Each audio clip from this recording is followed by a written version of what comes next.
ഞാൻ 1990 നവംബർ 5-ാം തീയതിയാണ് ഒരു പോലീസ് കോൺസ്റ്റബിളായി KIP 4th ബറ്റാലിയൻ കണ്ണൂരിൽ സർവീസിൽ പ്രവേശിക്കുന്നത്. പിന്നീട് 91 മുതൽ 93 വരെ KIP 2nd ബറ്റാലിയൻ പാലക്കാടും 93 മുതൽ 98 വരെ തൃശ്ശൂർ ആംഡ് റിസർവിലുമാണ് ജോലി ചെയ്തത്. 98 ആദ്യത്തിൽ ഞാൻ ആദ്യമായി ലോക്കൽ പോലീസിലേക്ക് വരുന്നത് എന്ന് പറഞ്ഞാൽ താലൂക്ക് പോലീസിലേക്ക് വരുന്നത് തൃശ്ശൂർ ജില്ലയിലെ പഴയന്നൂർ പോലീസ് സ്റ്റേഷനിലാണ്. എനിക്ക് പരിചയമുള്ള സ്ഥലം തന്നെയാണ് പഴയന്നൂർ പോലീസ് സ്റ്റേഷൻ അതിർത്തിയിലുള്ള സ്ഥലങ്ങൾ. ആ കാലഘട്ടത്തിൽ 98 സമയത്ത് അന്ന് ചേലക്കര പോലീസ് സ്റ്റേഷൻ അതിർത്തിയിൽ അന്തിമഹാകാളൻകാവ് വേല നടക്കുന്ന ഒരു ദിവസം. അത് ആ പരിസരത്തുള്ള ഏറ്റവും വലിയൊരു ഉത്സവമാണ് അന്തിമഹാകാളൻകാവ് വേല. അത് ഭയങ്കര തിരക്കുണ്ടായിരിക്കും, കാളവേലയാണ്. അപ്പോൾ ചേലക്കര പോലീസ് സ്റ്റേഷനിലെയും പരിസര പോലീസ് സ്റ്റേഷനുകളെയും ആംഡ് റിസർവിലെ പോലീസുകാരുമായിട്ടുള്ള നിരവധി പോലീസുകാർ അന്ന് ഡ്യൂട്ടിക്ക് പോകും, ആ ഡ്യൂട്ടിക്കായിട്ട് നിയോഗിക്കപ്പെടും. അത്തരത്തിൽ പഴയന്നൂർ പോലീസ് സ്റ്റേഷനിലുള്ള എല്ലാ പോലീസുകാരെയും ഡ്യൂട്ടിക്കായി നിയോഗിച്ചിരുന്നു. പാറാവ് ഡ്യൂട്ടിയിലുള്ള പോലീസുകാരും സ്റ്റേഷനിൽ അതിർത്തിയിൽ അത്യാവശ്യം വേണ്ട ലോ ആൻഡ് ഓർഡർ ഡ്യൂട്ടിക്കായി ഈ എമർജൻസി ഡ്യൂട്ടിയിലുള്ള എന്നെ മാത്രം നിർത്തി, ബാക്കി പാറാവ് ഡ്യൂട്ടിയിലുള്ള 3 പേരെയും നിർത്തി, ബാക്കി എല്ലാവരെയും അന്ന് അന്തിമഹാകാളൻകാവ് വേലയ്ക്ക് വേണ്ടിയിട്ടുള്ള ഡ്യൂട്ടിക്ക് നിയോഗിച്ചിരുന്നു. അന്നൊരു ഉച്ചയോടുകൂടി ഒരു 12:30 മണിയോട് കൂടിയിട്ട് എളനാട് ഫോറസ്റ്റ് സ്റ്റേഷനിൽ നിന്ന് ഒരു ഫോൺ കോൾ വരികയാണ് പഴയന്നൂർ പോലീസ് സ്റ്റേഷനിലേക്ക്. എളനാട് ഫോറസ്റ്റ് സ്റ്റേഷനിൽ ഒരാൾ വന്ന് റിപ്പോർട്ട് ചെയ്തിട്ടുണ്ട്, അവിടെ കാട്ടിൽ വനത്തിനകത്ത് ഒരാൾ കത്തിച്ച് കൊല്ലപ്പെട്ട നിലയിൽ കിടക്കുന്നുണ്ട് എന്ന് പറഞ്ഞിട്ട് ഒരു ഇൻഫർമേഷൻ ഫോറസ്റ്റ് സ്റ്റേഷനിൽ ഒരാൾ വന്ന് റിപ്പോർട്ട് ചെയ്യാറ്. ഒരാളെന്ന് പറഞ്ഞു കഴിഞ്ഞാൽ അന്നത്തെ ആദിവാസി കോളനിയിലുള്ള എളനാട് തിരുമണി കോളനിയിലുള്ള അപ്പൂട്ടൻ എന്ന് പറയും. അപ്പൂട്ടൻ എന്ന് പറഞ്ഞാൽ പഴയന്നൂർ പോലീസ് സ്റ്റേഷനിലെ ഒരു കേടിയാണ്, കളവ് കേസുകളിലൊക്കെ പെട്ട് നടക്കുന്ന ഒരു കേടിയാണ് അപ്പൂട്ടൻ. ആദിവാസി വിഭാഗത്തിൽപ്പെട്ട ആളാണ്. അയാളാണ് വന്ന് ഫോറസ്റ്റ് സ്റ്റേഷനിൽ റിപ്പോർട്ട് ചെയ്യുന്നത്, ഇങ്ങനെ കാടിനകത്ത് ഉൾക്കാട്ടിൽ ഒരു ബോഡി കിടക്കുന്നുണ്ട്, കത്തി നിലയിലാണ് കിടക്കുന്നത്. അയാൾ ഈ ആദിവാസികളെല്ലാം ആ സമയത്ത് തിരുമണിയിലുള്ള ആദിവാസികളൊക്കെ വന വിഭവങ്ങൾ ശേഖരിക്കുന്നതിന്, തേനും മറ്റു മരുന്നുകളൊക്കെ ശേഖരിക്കുന്നതിനായിട്ട് വനത്തിലേക്ക് പോകും. പിന്നെ 10, 15, 20 ദിവസത്തിന് ശേഷമൊക്കെയാണ് ചില ആളുകൾ തിരിച്ചു വരുള്ളൂ. അത്തരത്തിൽ പോയ അപ്പൂട്ടനും ടീമുമാണ് ഇങ്ങനെ ഒരു കാടിനകത്ത് ഒരു ബോഡി കിടക്കുന്നുണ്ടെന്നുള്ള വിവരം ഫോറസ്റ്റ് സ്റ്റേഷനിൽ പോയി വിവരം പറയുന്നത്. ആ വിവരം അറിഞ്ഞ ഫോറസ്റ്റുകാർ നേരെ പഴയന്നൂർ പോലീസ് സ്റ്റേഷനിലേക്ക് വിളിച്ചറിയിച്ചു. അപ്പോൾ അന്ന് GD ചാർജിലുണ്ടായിരുന്നത് നമ്മുടെ വിജയകുമാർ സാറാണ്. ഞാൻ ഇന്നും ഓർക്കുന്ന ഒരാളാണ് വിജയകുമാർ സാർ. സ്വാമി സാർ എന്ന് പറയും എല്ലാവരും. മെലിഞ്ഞിട്ടുള്ള ഒരു പോലീസ് ഓഫീസറാണ്. അന്നാൾ ഹെഡ് കോൺസ്റ്റബിൾ ആയിരുന്നു. അദ്ദേഹത്തിനായിരുന്നു അന്ന് GD ചാർജ് എന്ന് പറഞ്ഞാൽ ആ സ്റ്റേഷനിലെ എല്ലാ ഡ്യൂട്ടികളും എന്ന് പറഞ്ഞു കഴിഞ്ഞാൽ സ്റ്റേഷനിൽ വരുന്നതും പോകുന്നതുമായിട്ടുള്ള എല്ലാ കാര്യങ്ങളും അറിയുന്ന, കേസ് രജിസ്റ്റർ ചെയ്യുക തുടങ്ങിയിട്ടുള്ള എല്ലാ കാര്യങ്ങളും ചെയ്യുന്നത് രേഖപ്പെടുത്തുന്ന ഒരു രേഖയാണ് GD, ജനറൽ ഡയറി. അതിൻ്റെ ചുമതലക്കാരനായ അന്നത്തെ ചാർജിലുള്ള ആളാണ് ഈ സ്വാമി സാർ. ഹെഡ് കോൺസ്റ്റബിൾ ആയിരുന്നു. 3 പാറാവുകാരുണ്ട്, കൂടാതെ എമർജൻസി ഡ്യൂട്ടിക്കായിട്ട് എന്നെയും നിയോഗിച്ചിരുന്നു. ബാക്കി എല്ലാവരും പൂരം ഡ്യൂട്ടിയിലാണ്. 12:30 മണിയോടുകൂടി ഫോൺ കോൾ വന്നപ്പോൾ സ്വാമി സാർ പറഞ്ഞു, അഷ്റഫെ ഒരു ഫോൺ വന്നിട്ടുണ്ട്, അവിടെ കാട്ടിലേതോ ബോഡി കിടക്കുന്നുണ്ടെന്ന് പറയുന്നു, നമുക്ക് ഉടനടി പോകണം എന്ന് പറഞ്ഞു. ഒരു 12 മണിയായി കാണും. അപ്പോൾ ഞാൻ പറഞ്ഞു, സാറേ ഭക്ഷണം ആയിട്ടുണ്ട് മെസ്സിൽ, ഞാൻ ഭക്ഷണം കഴിച്ചിട്ട് വരാം. ഭക്ഷണമൊക്കെ നമുക്ക് വന്നിട്ട് കഴിക്കാം. ഞാൻ ഭക്ഷണം കഴിച്ചിട്ട് വരുള്ളൂ, എനിക്ക് നല്ല വിശപ്പുണ്ട് സാറേ എന്ന് പറഞ്ഞു. ഞാൻ അതുകൊണ്ട് ഭക്ഷണം കഴിച്ചു വേണ്ടി രക്ഷപ്പെട്ടു. അപ്പോൾ ഞാൻ എന്നാൽ ഭക്ഷണം കഴിച്ചിട്ട് പെട്ടെന്ന് വരാറുണ്ട്. ഞാൻ ഭക്ഷണം കഴിച്ച് പെട്ടെന്ന് റെഡിയായി, 1 മണിയോടുകൂടി റെഡിയായി. നേരെ ഞാനും സ്വാമി സാറും കൂടി ജീപ്പിൽ നേരെ പറഞ്ഞ ആദ്യം പോയത് ഞങ്ങൾ വെന്നൂർ ഓഫീസിലാണ്, വില്ലേജ് ഓഫീസിലാണ് പോയത്. അവിടെ പോയപ്പോൾ വില്ലേജ് ഓഫീസിൽ നിന്ന് തന്നെ പറഞ്ഞു, വില്ലേജ് ഓഫീസർ പറഞ്ഞു, ഈ പറഞ്ഞ കാട് ഫോറസ്റ്റ് ഏരിയ നമുക്കില്ല, അത് പാണഞ്ചേരി പഞ്ചായത്തിൻ്റെ കീഴിലുള്ളതാണ് ഫോറസ്റ്റ് ഏരിയ. എളനാട് വില്ലേജിലോ വെന്നൂർ വില്ലേജിലോ ഫോറസ്റ്റ് ഏരിയ ആ ഭാഗത്തില്ല, തിരുമണി ഭാഗത്തില്ല എന്ന് വില്ലേജ് ഓഫീസർ പറഞ്ഞു. അപ്പോൾ ഫോറസ്റ്റ് ഏരിയ ഇല്ലെങ്കിൽ ഇപ്പോൾ ഈ പോലീസിൻ്റെ സ്റ്റേഷൻ ബൗണ്ടറി ജൂറിസ്ഡിക്ഷൻ അടയാളപ്പെടുത്തിയിരിക്കുന്നത് വില്ലേജ് ബേസ് ചെയ്തിട്ടാണ്. അപ്പോൾ പാണഞ്ചേരി പഞ്ചായത്താകുമ്പോൾ അത് പീച്ചി പോലീസ് സ്റ്റേഷൻ ലിമിറ്റിലാണ്, തൃശ്ശൂർ ജില്ലയിലെ പീച്ചി പോലീസ് സ്റ്റേഷൻ ലിമിറ്റിലാണ്. ഈ വിവരങ്ങളൊക്കെ കൊണ്ട് സ്വാമി സാറിനെ അറിഞ്ഞു. എന്നാലും നമുക്ക് ഇങ്ങനെ ഒരു ഇൻഫർമേഷൻ കിട്ടിക്കഴിഞ്ഞാൽ പോയാൽ നിർബന്ധമായതിൻ്റെ പേരിൽ ഞാനും സ്വാമി സാറും നേരെ എളനാട് ചെന്നു. എളനാട് ചെന്നതിന് ശേഷം ഈ ആദിവാസികളെയും കൂട്ടി, ഈ അപ്പൂട്ടൻ എന്ന് പറഞ്ഞാൽ കേടിയാണ്, കേടി എന്ന് പറഞ്ഞാൽ മറ്റേ കളവ് കേസുകളിലൊക്കെ ഉൾപ്പെട്ടിട്ട് സ്റ്റേഷൻ അതിർത്തിയിൽ വിവിധ കളവ് കേസുകളൊക്കെ ഉൾപ്പെട്ടിട്ടുള്ള ആളാണ് ഈ അപ്പൂട്ടൻ. അപ്പോൾ അവരൊരു മറ്റേ അപ്പുകുട്ടനെയും വേറെ 2-3 ആളുകളെയും കൂട്ടി ഞാനും സ്വാമി സാറും കൂടി നേരെ തിരുമണി ചെന്ന് തിരുമണിയിൽ നിന്ന് മല കയറി. ഒരു മല 2 മല കയറി, 3-ാമത്തെ മലയൊക്കെ കയറി വൈകുന്നേരത്തോട് കൂടിയിട്ട് ഞങ്ങൾ കാടിൻ്റെ നടുക്കെത്തി. അപ്പോൾ 2 മലകൾക്കിടയിലുള്ള ഒരു ചെങ്കുത്തായ സ്ഥലത്ത് ഒരു ബോഡി കിടക്കുന്നുണ്ട്. ബോഡി ഫുള്ള് അതിൻ്റെ പരിസരമൊക്കെ കത്തിയിരിക്കുന്നു. പ്രത്യക്ഷത്തിൽ നമുക്ക് മനസ്സിലാക്കാം അത് അവിടെ മനുഷ്യവാസം ഇല്ലാത്തത് അല്ലെങ്കിൽ മനുഷ്യരെ എത്തിപ്പെടാൻ ബുദ്ധിമുട്ടുള്ള സ്ഥലമാണ്. നമുക്ക് മനസ്സിലാക്കാം അതൊരു കൊലപാതകമാണെന്ന് മനസ്സിലാക്കാം. അപ്പോൾ ഞാനൊക്കെ എൻ്റെ ലോക്കൽ പോലീസിലെ സർവീസിൻ്റെ ആദ്യഘട്ടത്തിലാണ് എന്ന് പറഞ്ഞു കഴിഞ്ഞാൽ വളരെ തുച്ഛമായ മാസങ്ങൾ എത്തിയിട്ടുള്ളൂ. 98 ഫസ്റ്റിലേക്ക് ഞാൻ എത്തി. ആ സമയത്തുള്ള ഒരു സംഭവമാണ് എൻ്റെ ജീവിതത്തിൽ ആദ്യമായിട്ടുള്ള ഒരു പോസ്റ്റ്, എന്താ പറയുക, ബോഡി ബന്ദോബസ്താണ്. ബന്ദോബസ്ത് മീൻസ് ബോഡി കാവൽ നിൽക്കുന്നൊരു ഡ്യൂട്ടിയാണ് എനിക്കുണ്ടായത്. അപ്പോൾ ഞാനവിടെ ചെന്ന് ഈ സ്വാമി സാറും ചെന്ന് എല്ലാം പരിശോധിച്ച് നോക്കിയപ്പോൾ നമുക്ക് മനസ്സിലായി ഇത് നമ്മുടെ ജൂറിസ്ഡിക്ഷനിൽ പെട്ടതല്ല, ഇത് പീച്ചി പോലീസ് സ്റ്റേഷനിലാണെന്ന് മനസ്സിലായി. എന്നാൽ ഇത്രയൊരു കുറ്റകൃത്യം അല്ലെങ്കിൽ ഇത്രയൊരു സംഭവം പറഞ്ഞാൽ നമുക്കത് ഉപേക്ഷിച്ചിട്ടോ അല്ലെങ്കിൽ മറ്റോ ഇൻഫോം ചെയ്യാതെ ഒന്നും പോരാൻ പറ്റില്ല. അന്ന് കാലത്ത് ഈ മൊബൈൽ ഫോണോ മറ്റു സൗകര്യങ്ങളോ ഒന്നും ഇല്ലാത്ത കാലമാണ്. 98-ലാണ്. സ്വാമി സാർ പറഞ്ഞു, അഷറഫേ നീ ഇവിടെ നിൽക്ക്, ഞാൻ എത്രയും പെട്ടെന്ന് പീച്ചി പോലീസ് സ്റ്റേഷനിൽ വിവരം അറിയിച്ച് പീച്ചി പോലീസിനോട് വരാൻ പറയാം എന്ന് പറഞ്ഞ് സ്വാമി സാറും 2 ആദിവാസികളും കൂടി ഇറങ്ങിപ്പോയി. മല ഇറങ്ങി.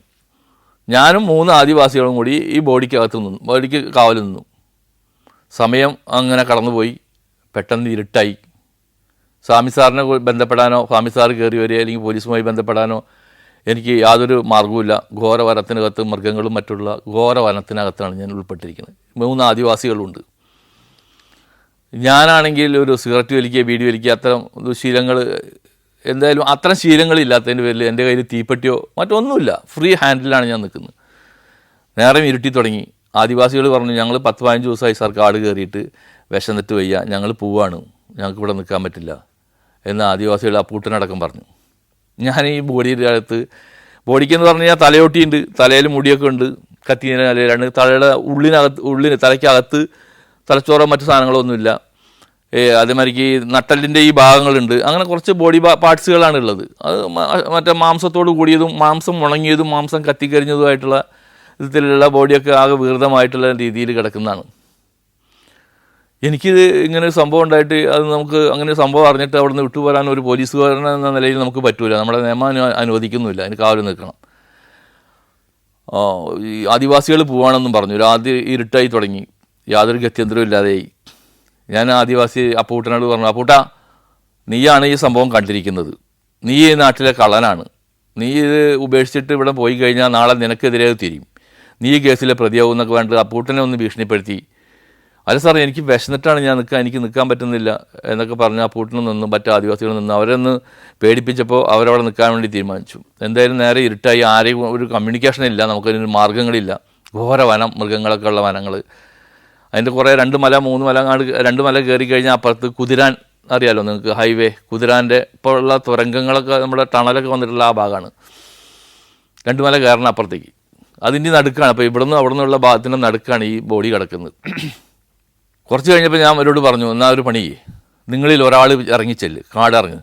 അപ്പോൾ അവിടെ നിന്ന് 2 മണിക്കൂർ 3 മണിക്കൂർ അവർക്ക് സ്പീഡിൽ അവർ പോകും. അവർ കാടിനകത്ത് മാത്രം ജീവിക്കുന്ന ആളുകളല്ലേ ആദിവാസികൾ. പക്ഷേ എന്നാൽ എന്നെ ഉപേക്ഷിച്ചിട്ട് പെട്ടെന്ന് ഊഴിന്ന് പോയി കഴിഞ്ഞാൽ എനിക്ക് ഇറങ്ങി വരാനും പറ്റില്ല, അവിടെ നിൽക്കാനും പറ്റാത്തൊരവസ്ഥയിൽ വല്ലാത്തൊരവസ്ഥയിലായിട്ടുള്ള ഇതിലാണ് ഞാൻ നിൽക്കുന്നത്. അപ്പോൾ അവരെ പിന്നീട് മയപ്പെടുത്തിയതിന് ശേഷം നിങ്ങൾ ഇറങ്ങിച്ചെല്ല്, എന്നിട്ട് അവിടെ ചെന്ന് തിരുമണി ചെന്ന് കഴിഞ്ഞാൽ എന്നെ ആളുടെ ചായക്കട ഉണ്ട്, അവിടെ നിന്ന് നിങ്ങൾ ഭക്ഷണം മേടിക്കുക, ഇളനാട്ടിക്ക് വേണമെങ്കിൽ ഓട്ടോറിക്ഷ വിളിച്ച് പൊക്കോ. അപ്പോൾ എൻ്റെ കയ്യിൽ പൈസ ഉണ്ടായിരുന്നു, അതിൻ്റെ പേരിൽ രക്ഷപ്പെട്ടു. പൈസ എടുത്ത് അവർക്ക് കൊടുത്തിട്ട് പറഞ്ഞു, നമുക്ക് എല്ലാവർക്കും ഭക്ഷണം മേടിക്കുക, ബീഫ് മേടിക്കുക, കൊള്ളി മേടിക്കുക, അങ്ങനെ ഭക്ഷണത്തിന് ആവശ്യമുള്ള എല്ലാ സാധനങ്ങളും മേടിക്കുക. നിങ്ങളും ഭക്ഷണം കഴിച്ചിട്ട് കുറച്ച് ദിവസമായി എന്നല്ലേ പറഞ്ഞ്. അവർ ഈ വനവിഭവങ്ങൾ മാത്രം കഴിച്ച് ജീവിക്കുന്ന ആദിവാസികളല്ലേ, നാട്ടിലിറങ്ങി വരുമ്പോൾ മാത്രമേ നാട്ടിലെ ഭക്ഷണങ്ങൾ കഴിക്കുന്നത്. അപ്പോൾ ആ ഭക്ഷണങ്ങളൊക്കെ മേടിച്ചോളാം, ബീഫും ഇറച്ചിയൊക്കെ മേടിച്ചോളാം. പിന്നെ ഒരു കാര്യം കൂടി ഞാൻ പറഞ്ഞു, മദ്യം കിട്ടുമെങ്കിൽ എവിടെയെങ്കിലും കിട്ടുമെങ്കിൽ 2-3 കുപ്പി മേടിച്ചോ, അല്ലെങ്കിൽ അവരെ പിടിച്ചു നിർത്താൻ നമുക്ക് പറ്റില്ല. ആ ഒരു കാര്യം കൊണ്ട് മാത്രമാണ് ഞാൻ സാധാരണഗതിയിൽ എനിക്ക് മദ്യം ഒരാൾ കഴിക്കാനും സപ്പോർട്ട് ചെയ്യാനോ അല്ലെങ്കിൽ മറ്റൊരു കാര്യങ്ങൾ ചെയ്യാനോ അങ്ങനെയുള്ള ഒന്നും ഞാൻ ചെയ്യാത്തൊരു മനുഷ്യനാണ്. പക്ഷേ എനിക്കെൻ്റെ നിലനിൽപ്പ് അവിടെ വലിയൊരു പ്രശ്നമായി. കാരണം ഇവരെ പിടിച്ചു നിർത്തുക എന്നുള്ളത് എനിക്ക് എൻ്റെ നിലനിൽപ്പിൻ്റെ പ്രശ്നമാണ്. ഞാൻ അവരോട് പറഞ്ഞു, അതിനുള്ള എത്ര പൈസ ചിലവാണെങ്കിലും എടുത്തോ എന്ന് പറഞ്ഞിട്ട് പൈസയും കൊടുത്ത് അവരെ പറഞ്ഞു വിട്ടു. അപ്പോൾ അവർക്ക് സന്തോഷമായി. ഭക്ഷണം, മദ്യം എന്ന് പറഞ്ഞപ്പോൾ ആദിവാസികൾക്ക് അവർക്ക് അപ്പൂട്ടന് ഭയങ്കര ടീമായി. അവർ ഒരാൾ ഇറങ്ങിപ്പോയി, ബാക്കി 2 പേരും എനിക്ക് കാവൽ നിന്നു. നേരെ നല്ല തിരുട്ടി. സ്വാമി സാറിനെ പോലീസുകാരെ മറ്റായിട്ട് യാതൊരു ബന്ധവുമില്ല, അവരെ ആരെയും കാണുന്നില്ല. അവർക്ക് കയറി വരാനും പറ്റാത്തൊരവസ്ഥയിലാണ്. പെട്ടെന്ന് ഒരാൾക്കൊന്നും കയറി വരാൻ പറ്റില്ല. അപ്പോൾ ഈ ബോഡി കിടക്കുന്ന, അപ്പോൾ ഞാനൊരു മരത്തിൻ്റെ കുറ്റിയുടെ മുകളിൽ ഞാൻ കയറിയിരുന്നു. കുരിയിട്ട് ഒരു ബന്ധമില്ല, ഒരു അപ്പുറത്ത് ഇവർ ഇരിക്കുന്നുണ്ട്, അവരുടെ സൗണ്ട് മാത്രമേ കേൾക്കുന്നുള്ളൂ.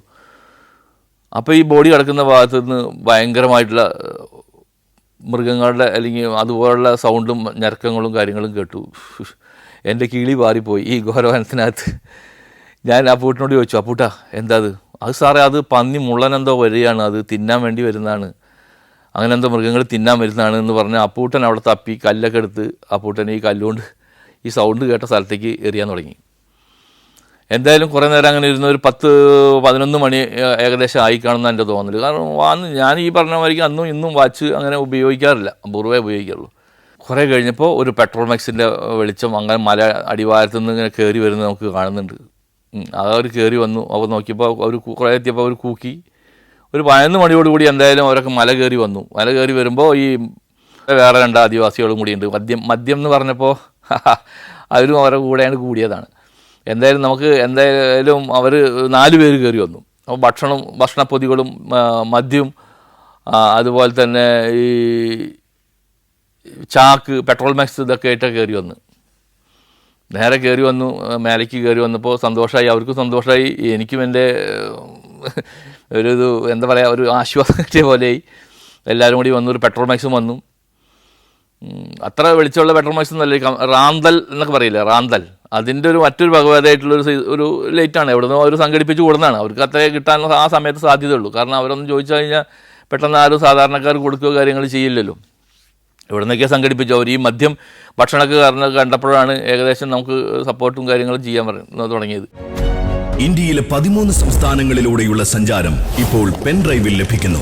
ചരിത്രവും ഐതിഹ്യങ്ങളും യഥാർത്ഥ ജീവിതവും ഒത്തുചേരുന്ന ഇന്ത്യൻ കാഴ്ചകളുടെ ഈ അസുലഭ ശേഖരം സ്വന്തമാക്കാൻ 9995444222 എന്ന നമ്പറിലേക്ക് ഇന്ത്യ എന്ന് SMS ചെയ്യൂ. എന്തായാലും അവർ കയറി വന്നിട്ട് പറഞ്ഞു, സാർ നിങ്ങളെല്ലാവരും സാറിനെ ഞാൻ നോക്കിക്കോളാം, ഞങ്ങൾക്ക് സാറിന് യാതൊരു പ്രശ്നവും ഇല്ലാണ്ട് ഞങ്ങൾ നോക്കിക്കോളാം എന്നൊക്കെ പറഞ്ഞ് നമുക്ക് ആ പാറയുടെ മുകളിൽ പോയിരിക്കാം. അപ്പോൾ ഈ ഇതിൻ്റെ മലയുടെ 2 മലയുടെ ഇടയിൽ മുകൾ ഭാഗത്ത് ഒരു പരന്ന പാറ. അപ്പോൾ എനിക്ക് ഈ ബോഡി വിട്ടിട്ട് വരാൻ പറ്റില്ല. ഇതുമെല്ലാം കടിച്ചു കൊണ്ടുപോയാൽ പിന്നെ അതും വലിയ പ്രശ്നമായില്ലേ. ഈ തലയുള്ളതിൻ്റെ പേരിലാണ് നമുക്കത് മനുഷ്യനാണെന്ന് തന്നെ പറയാൻ പറ്റുന്നത്. തലയുടെ ഒരു ഭാഗം അങ്ങനെ കിടക്കുന്നുണ്ട് അവിടെ. അപ്പോൾ ഇവരെല്ലാവരും വിളിച്ചപ്പോൾ അവർ അങ്ങോട്ടാണ് വിളിക്കുന്നത്. ഞാൻ ഇവിടെ വിട്ട് എനിക്ക് വരാനും ഒരു ബുദ്ധിമുട്ട്. അപ്പോൾ ഞാനെന്ത് ചെയ്തു, ഞാൻ വേഗം ഈ തലയെടുത്ത് കൈ പിടിച്ചിട്ട് അവരുടെ കൂടെ നേരെ പാറയുടെ മുകളിലേക്ക് പോയി. ഈ പാറയുടെ അടിഭാഗത്ത് നിന്ന് മലയുടെ ആ താഴ്വാരത്തു നിന്ന് ഒരു മരം ഇങ്ങനെ വന്ന് നിൽക്കുന്നുണ്ട്. നിന്നിട്ട് ഈ പാറ സൈഡിലേക്ക് നിൽക്കുന്നുണ്ട്. അപ്പോൾ അതിനൊരു കമ്പുണ്ട്. ഞാൻ ഈ തലയൊട്ടി എടുത്തിട്ട് ആ കമ്പിനകത്ത് വെച്ചു. തല വെട്ടിയല്ല, തല തന്നെ, കണ്ണും മൂക്കും കാര്യങ്ങളെല്ലാം ഉണ്ട്, അതിൻ്റെ ഉള്ളിലൊന്നുമില്ല എന്ന് മാത്രമേ ഉള്ളൂ. ആ ബോഡി കണ്ടു കഴിഞ്ഞാൽ പെട്ടെന്ന് ആണോ പെണ്ണാണെന്ന് അറിയില്ല. എന്നാൽ നമുക്ക് സംശയിക്കുന്ന വിധത്തിൽ ഒരു പുരുഷൻ്റേതായിട്ടാണ് എനിക്ക് തോന്നിയത്. അത് പുരുഷൻ്റെ ആയിരിക്കാനാണ് സാധ്യതയും. അത്തരത്തിലുള്ളൊരു ബോഡിയായിരുന്നു. അപ്പോൾ ആ തലയോട്ടി ഞാനെടുത്ത് അത് കുറ്റി മുടികൾ കത്തിയിട്ട് ഇങ്ങനെ ക്രോപ്പ് ചെയ്തിട്ട് ഉള്ള വിധത്തിൽ കറുപ്പ് കളറുണ്ട് എന്ന് മാത്രമേ ഉള്ളൂ. ആ ലെവലിൽ മുടികളായിട്ടുള്ളത് അതിനടുത്ത് തലയോട്ടി എടുത്തിട്ട് ഞാൻ ഈ മരത്തിൻ്റെ കമ്പിൽ അതിൻ്റെ ഉള്ളിലേക്ക് വെച്ചു. കാരണം ബാക്കിയുള്ള ശരീരാവസരങ്ങളൊക്കെ വല്ലതും കടിച്ചു പോയാൽ തന്നെ നമുക്ക് മനുഷ്യനാണെന്ന് പറയാൻ ഈ ഒരു തലയോട്ടിയാണ് മെയിനായിട്ടുള്ളത്. എന്തായാലും ആ ബോഡീനെ അവിടെ വെച്ചു. ഞാൻ പാറപ്പുറത്ത് തീരുന്നു. എൻ്റെ 4 പേർ, സാറിന് യാതൊരു കുഴപ്പമില്ലാതെ ഞങ്ങൾ നോക്കിക്കോളാം എന്നൊക്കെ പറഞ്ഞ് എൻ്റെ 4 പേർ അവരിരുന്നു. ഞാൻ ഭക്ഷണമൊക്കെ കഴിച്ചു, അവരും ഭക്ഷണം കഴിച്ചു, മദ്യം കഴിച്ചു. അവർ നല്ല ഫിറ്റായി. നല്ല ഫിറ്റായിട്ട് അവർ ബോധമില്ലാണ്ട് അവർ കിടക്കാൻ തുടങ്ങി. അപ്പോൾ അവരോട് കുടിക്കണ്ടെന്ന് ഞങ്ങൾക്ക് പറയാൻ പറ്റില്ല, ഇവരൊരു ഉടക്കാൻ പറ്റില്ലല്ലോ. അപ്പോൾ അവർ നല്ല ബോധമില്ലാതെ കിടന്നു. ഞാൻ ഈ എന്താ പറയുക, അത്രയും ഭീകരമായ കാടിനകത്ത് ഈ പാറയുടെ മുകളിൽ ഞാനിങ്ങനെ ആകാശത്തേക്ക് നോക്കി കിടക്കുന്ന നല്ല നിലാവ് വരുന്നുണ്ട്. ഇടയ്ക്ക് ഇങ്ങോട്ട് നോക്കുമ്പോൾ ഈ ബോഡിയുടെ തല എന്നെ ഇങ്ങനെ തുറച്ചു നോക്കുന്നുണ്ട്.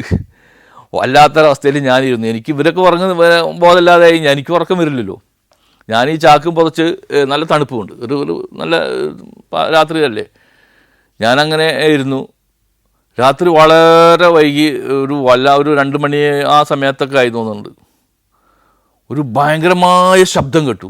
എന്ത് ശബ്ദം എന്ന് പറയുന്നത്, ഞാൻ എൻ്റെ ജീവിതത്തിൽ അങ്ങനെ ഒരു ശബ്ദം കേട്ടിട്ടില്ല. എന്തിൻ്റെ ശബ്ദമാണെന്ന് എനിക്ക് മനസ്സിലായില്ല. ആ ശബ്ദം എന്നെ കേന്ദ്രീകരിച്ച് അല്ലെങ്കിൽ എൻ്റെ ഭാഗത്തേക്ക് ഇങ്ങനെ വന്നുകൊണ്ടിരിക്കുക കാടിൻ്റെ ഉള്ളിൽ നിന്ന്.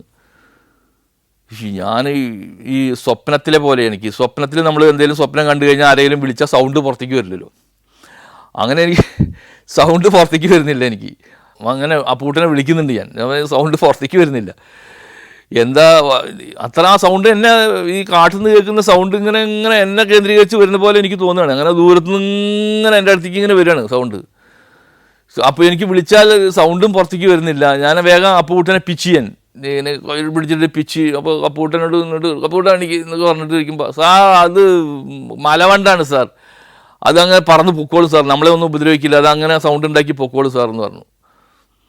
അതങ്ങനെ പറഞ്ഞ് ഈ സൗണ്ട് അങ്ങനെയായിട്ട് പിന്നെ നേർപ്പം ഇല്ലാതെയായിട്ട് അങ്ങ് പോയി. എൻ്റെ കിളി പാറിപ്പോയി. ഞാൻ ജീവിതത്തിൽ ആദ്യമായിട്ടും അവസാനമായിട്ടുമാണ് ഇങ്ങനെ ഒരു ബോഡിക്ക് സർവീസിൽ കാവൽ നിൽക്കുന്നത്. അതിന് ശേഷം ഞാൻ പിന്നെ ബോഡിക്ക് കാവൽ നിന്നിട്ടില്ല. ആ കാവൽ നിന്നത് എൻ്റെ സർവീസിൽ ആദ്യത്തേതാണ്. എന്തായാലും അങ്ങനെ അത് പോയി.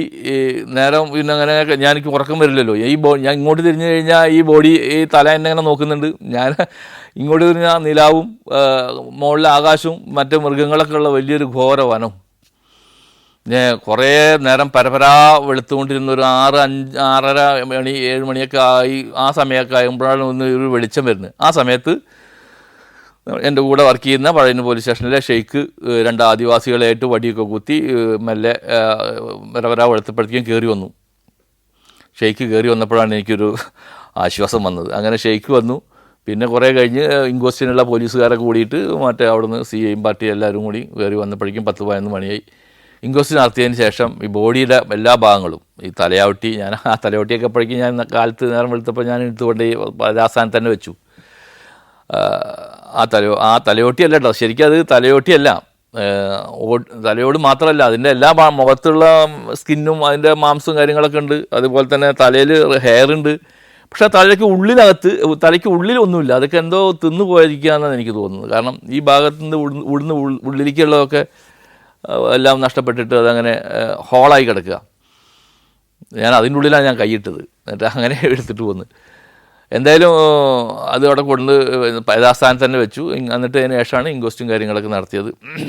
ഇൻക്വസ്റ്റൊക്കെ കഴിഞ്ഞ് ഇതെല്ലാം കണ്ടിട്ടുള്ള മറ്റു സാധനങ്ങൾ, ഈ ബോഡി പാർട്സുകളെല്ലാം എടുത്ത് അതിന് ബിഗ് ഷോപ്പറിലാക്കി അവിടെയൊക്കെ സീൻ മാസ്റ്ററും കാര്യങ്ങളൊക്കെ തയ്യാറാക്കി ബാക്കിയുള്ള നടപടിക്രമങ്ങളൊക്കെ പൂർത്തിയാക്കി. ഞങ്ങൾ ഒരു 10-11 മണി ആയി കഴിഞ്ഞിട്ടുണ്ടാവും അവിടെ നിന്ന് ഇറങ്ങി വരുമ്പോൾ. എല്ലാവരും കൂടി മല ഇറങ്ങി വന്നു. തിരിച്ച് നേരെ മല ഇറങ്ങി വന്ന് ഈ സംഭവത്തിനൊരു കേസ് രജിസ്റ്റർ ചെയ്ത്, അവിടുത്തെ അപ്പൂട്ടൻ്റെ മൊഴി പ്രകാരമാണെന്ന് എൻ്റെ ഓർമ്മ, കേസ് രജിസ്റ്റർ ചെയ്ത് ഈ കേസ് മറ്റേ പോസ്റ്റ്മോർട്ടത്തിന് ഇതിൻ്റെ ബോഡി പാർട്സുകളൊക്കെ പരിശോധനയ്ക്കായിട്ട് മെഡിക്കൽ കോളേജിലേക്ക് കൊണ്ടുപോയി. അതൊക്കെ ഷെയ്ഖാണ് കൊണ്ടുപോയതെന്ന്. അതാണ് എൻ്റെ ഓർമ്മ. ഷെയ്ഖ് എന്ന് പറഞ്ഞ പോലീസുകാരനാണ് കൊണ്ടുപോയത്. അതിന് ശേഷം ഇത് മറവി മറ്റേ ഇത് ബോഡിയുടെ ഭാഗങ്ങളും എല്ലാം കൂടി ഈ കേസ് ട്രാൻസ്ഫർ ചെയ്ത് നേരെ പീച്ചി പോലീസ് സ്റ്റേഷനിലേക്ക് കൊടുക്കേണ്ടത്.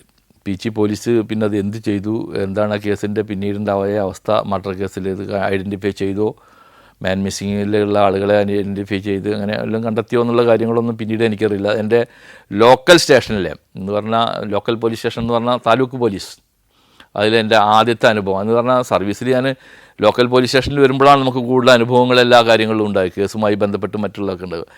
വന്നിട്ട് ആദ്യത്തെ 1-2 ഇടയിലുണ്ടായിട്ടുള്ള സംഭവം അത്.